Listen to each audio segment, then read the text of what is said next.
Hi, I'm Tim. Welcome to Watchbox, and thanks for logging on. If you love this watch, email me, tmosso@thewatchbox.com. It's in the description below. It's your purchase and pricing email question line for buying this or any watch you see on any Watchbox platform. Reach out to me directly for pricing. Email tmosso@thewatchbox.com. And today we're discussing a model that launched at Baselworld 2006. This is the Breguet Marine Chronograph 5827BA, 42 millimeters in yellow gold. It is a substantial luxury complication. The watch measures 42 millimeters in diameter by 14.4 millimeters thick, lug tip to lug tip, 52.9 millimeters, with a broad, nicely planted 22 millimeter spacing between the lugs. Throw it on my wrist, which is 16 centimeters in circumference. You can see it's got a lot of presence. Those straight lugs are awfully broad, and they give this watch a commanding stance. Now, the watch isn't too thick. Because of its sloped case flank, it'll actually fit fairly easily underneath cuffs, so it's not a terribly thick 14.4. There are some watches that are thick at any given size and some that are thin. When you've got a sloped flank, they're thin. I will say this, I wouldn't wear this watch on a wrist smaller than 16 centimeters circumference, which is the size of my wrist. I've got clearance, and you can see that I've got that little clearance on each side, but we're getting very close to the limits because of those broad lugs. So this is a watch to wear on larger wrists, 16 centimeters circumference and up. Taking a look at the hardware and the software is very nice. There's a pyramid imprint on the vulcanized rubber strap. It's blue. It's a nice marine navy blue to remind you that Breguet was the horloger de la marine, which was the French Navy's watchmaker. You can see that right underneath. It literally says it. The evacuation of the underside of the strap, hollowing it out, first of all, you see that wave motif that recurs throughout the design of the watch. But also, it makes the strap more flexible and creates an air pocket so the wrist can breathe better.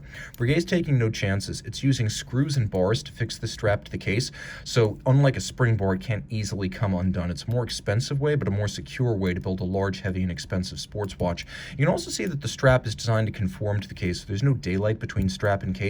Aesthetically, it looks very coherent and all of a piece. It is nicely made. I remember when I first saw this, I couldn't believe that it had solid gold strap minders. These are normally disposable leather loops or rubber loops. Here, not only are they 18 karat yellow gold to match the case, but you can see that wave motif is recreated, and it is all over the watch. It is a thoroughly realized design where there's design parallelism throughout all of the components, including the buckle. The buckle, by the way, has a crimping system built in so that it doesn't just dig in with its pin to the strap. It actually holds, cradles, and supports the strap so you can't accidentally pull it out should the pin somehow come undone. Note the combination of polish and satin, very nicely made, and a little recess for the pin inside the buckle.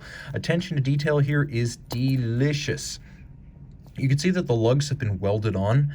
That's an expensive way to make a case. There's a little slot in the side of the case, the lug is inserted, it's then welded on, and evidence of the weld is removed. This is the old school way to make a case, the artisanal way. It takes a lot of time, effort, money, and skill, but Breguet was not intent on cranking these out. If it were, it would have used a stamped case design. You can also see that the case flank, the coining, this is actually cold rolled and then hand finished.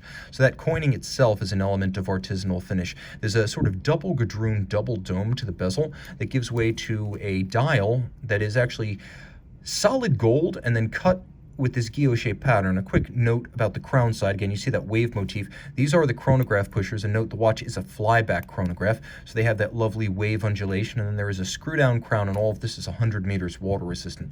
Back to that dial, you can see guilloche main.